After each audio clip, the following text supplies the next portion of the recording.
Hey friends, Kevin here. And I try to put videos out sometimes about buying vans and making sure you expect them well if you're buying used, with what's going on in the markets and where to get deals and such. I have some more videos like that coming out. But today we're going to talk about one thing that's going on here recently. And I don't quite want to call this a scam, but it is what dealerships are doing and the way they're approaching it in order to get you to come in and buy another vehicle. And this includes vans, minivans, cargo vans, and all the stuff that UI and many other people are using for van life. So we're going to get into the details of what they're doing and why this would be a really bad deal for you. So let's get to it. If you have a newer vehicle, less than 10 years old, you may have even already gotten some of these phone calls or letters in the mail from the place that you purchased that vehicle from. And I'm going to give you a couple of examples of how out of whack this has gotten. I have a friend that bought a used Toyota pickup truck a few years ago. He gets a call from the dealership that he bought it from, and it's like, "Hey, do you still have that truck?" And he's like, "Yeah." "How many miles are on it now?" "Well, it has about 200,000 miles on it."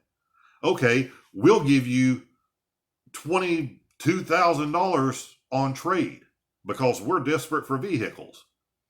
And he starts laughing because he come from a sales background. He's already caught on to this game. And he's laughing. He's like, "Yeah, and how much is the new truck you want to sell me? 80,000? And it is just about that out of whack at this point. I know someone else who has a 2-model-year-old vehicle. They bought a 2019 in 2020. It is 2021 now, so they have a 2-year-old vehicle that now has about 55,000 miles on it. And they showed me the offer letter. This was a younger person. They showed me the offer letter, and to put this in perspective, this was a vehicle that was $25,000 when it was new. It was bought 1 year later for $16,000. And now at the end of 2021, heading into 2022, they're getting offers that, "Hey, we'll give you $25,000 trade-in on this vehicle because we're desperate for used vehicles and these chip shortages and all of these reasons." Common sense should dictate that they're not going to really give you, and they're not desperate enough to give you, and never will be, that kind of money on trade-in unless they have some major markups on the vehicle that they're trying to sell you, because they're in business to make money and they're going to make money. But this is just one of the things going on right now. And unfortunately, you may know this, I may know this, but there's a lot of people out there and a lot of younger people, they've not been through all this stuff before. They don't quite understand how this stuff works. And they are going to get massively, massively shafted on these deals with cars, with trucks, with whatever it is, and certainly with vans, minivans and cargo vans that would be used for van life. It is such a bad deal for many reasons, and there's no protection anymore. I'm a little bit older, and once upon a time, 25 and 30 years ago, when I was a fine, strapping young lad, there was some protection in there, in that you went to get a vehicle and the bank was only going to loan you about 80% of the book value of that vehicle. And that was it. There were no exceptions. You were going to trade something in, you were going to pay some cash down. 80% of what that vehicle was worth, that was all any bank was going to loan anybody. And through the years, all of these things have loosened up and eased up. And they have gotten to the point now that basically it doesn't matter what the vehicle's worth. If you're dumb enough to sign the papers, somebody is going to give you the money.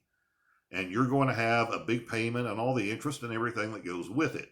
That protection just doesn't exist anymore with lenders. They don't care.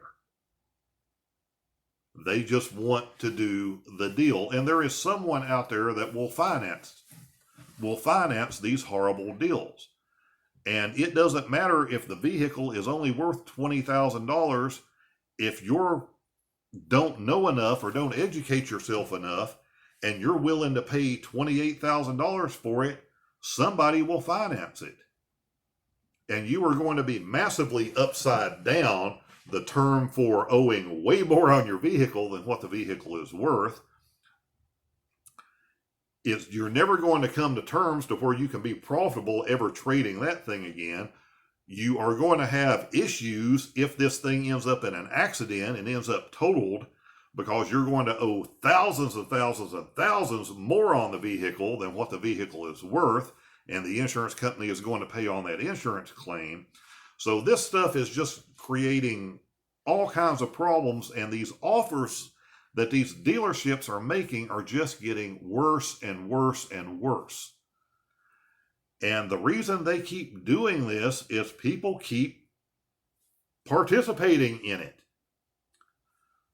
This has been going on for a while now. If people weren't doing it and going in and signing off on these bad deals and falling for these horrible trade-in deals, these dealerships would not keep running radio ads and newspaper ads and the expense of sending all of these mailers out. Obviously, it's working. That's why they keep doing it. But as you and I both know, it's only going to be an advantage for them. It's going to be just a horrible, horrible, horrible deal for any customer that walks in and does one of these deals. And they're doing it with new vehicles, with you buying a new vehicle. They're doing it on used vehicles, with you trading your used vehicle in on a newer used vehicle. It is just reached the point of being insane. But people are doing it, falling for it every single day. So this is one of the big things that I'm seeing right now. If you have gotten these offers in the mail, I would love for you to comment down below. If you know of other things that are going on with these dealerships right now, offers and deals and gimmicks that's going on, put that down below, because we all kind of share this information. We all learn from each other. And I'm sure there's going to be more of these deals coming, more of these offers coming, and more ways that they're going to be trying to get people to do this stuff and trade these vehicles and sell them new or newer vehicles. Because things will go back to normal eventually, but this chip shortage thing, which is one of many things driving these prices right now, is unfortunately going to continue on for the foreseeable future. I think we're going to be, at this point, 6 months from things beginning to go back to normal with pricing. So keep those things in mind. Also in the comments, never hesitate to let me know what I can make a video on that you may find useful, whether it's some product, whether it's how to do something or install something in the minivan or cargo van or whatever you're using for van life. And we'll talk soon.